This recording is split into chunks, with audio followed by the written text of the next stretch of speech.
Florida State continues to load up in the defensive end room. Florida State has been doing a really good job all over the place, both offensively, defensively, but more specifically in the edge room. They needed to add depth. They needed to add in guys that could bring in some production that they had at their previous stops and some that could be immediate factors, which I'll talk about here in just a minute later on in this video. But Florida State, this time with some breaking news, landing Tennessee defensive end Jayson Jenkins. Florida State having him on campus for a visit to start off the year on January 2nd. And sure enough, the Florida State Seminoles did exactly what they needed to do to land the commitment from Jenkins. So what does Jenkins bring to Florida State's defensive end room and new defensive lines coach Terrence Knighton? Well, in 2023, he played in 13 games for the Volunteers. He recorded 9 tackles, 3.5 tackles for loss, 2 sacks, and 1 forced fumble. He logged in as a 75.5 PFF grade.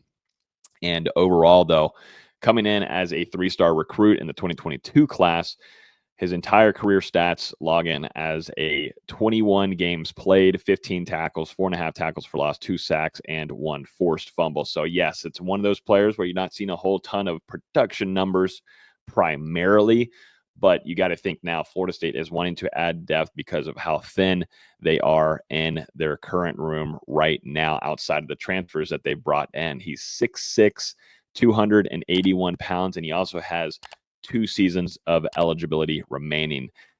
I think, to me, where Florida State's at right now, yes, they want to bring in some guys that had a little bit of a past production, but there are some guys that I think Terrence Knighton, also to Tony White, they see some that they feel like they can develop. It's all going to depend on the personnel that they pick in this defense. You know, Adam Fuller's no longer Florida State's defensive coordinator.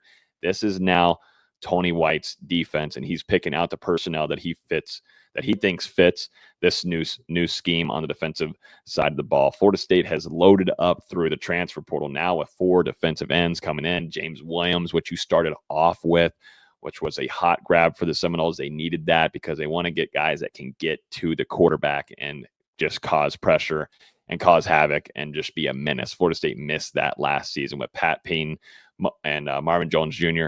That was a letdown season from those two. Those two now in the transfer portal, no longer with the Seminoles. Florida State having James Williams come in was big. He's a guy that is looking to develop and get better too in the run game defense, and also too, he wants to be a 3-down defensive end.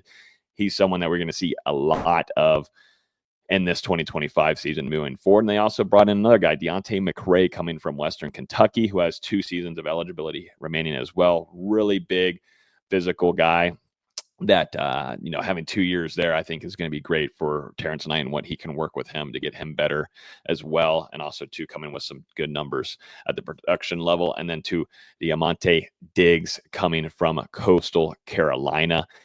I think, to me, where Diggs sits, he's one that, Florida State is just adding for some depth.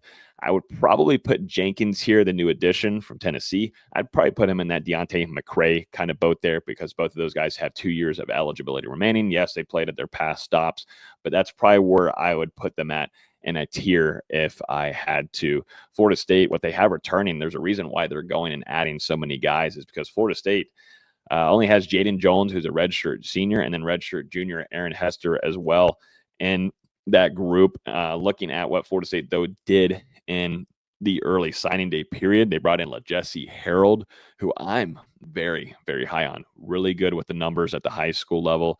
The physical attributes are really nice, and I don't think it's going to take too long for him to see early playing time at his career at Florida State. They feel the Florida State staff were really high on him, and they were really happy for him to stick with the Seminoles during the early signing day period. So keep an eye on Harold, someone that Florida State is going to work very hard on and being an impactful player early on in his career. And then going over to Tylon Lee, they brought in as a 4-star recruit, and they brought in the brothers of Mandrell Desir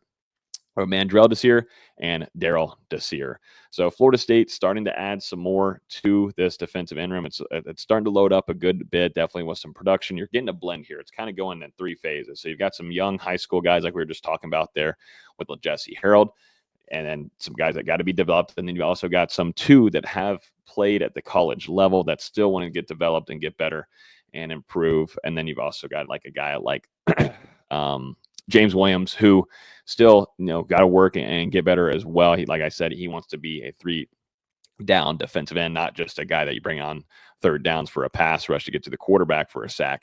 He wants to be a 3-down defensive end. And but I think James Williams is at the tier of where we're going to see him very early on and play in 2025. And I keep it a close eye too on the high school recruiting trail. Florida State's and that defensive coaching staff is doing a lot of work and trying to grab some of these top tier defensive ends that are still available in the 2025 class. Some that they actually have a really good connection with, like Zahir Mathis as well, someone to keep a close eye on there, who's going to be picking his school at the beginning of February. So definitely Florida State. They're not done yet, but this is a room that they needed to give a lot of attention to. And I think they're doing a good job at it as we speak. So Florida State adding in an SEC defensive end. Let me know what you think about it in the comments down below. If you enjoyed the video, definitely hit that like button. We would definitely appreciate it. And if you like seeing these videos or want to get updated all throughout the week, don't forget to hit that subscribe button and also hit the bell because it notifies you every time we release breaking news videos. If a commit happened, or if Florida State has some attrition to its roster, we're gonna have a big spring ahead. So make sure you hit that subscribe button. Tons and tons of videos like this going out for you guys. So as always, thanks for watching, and we will see you in the next video.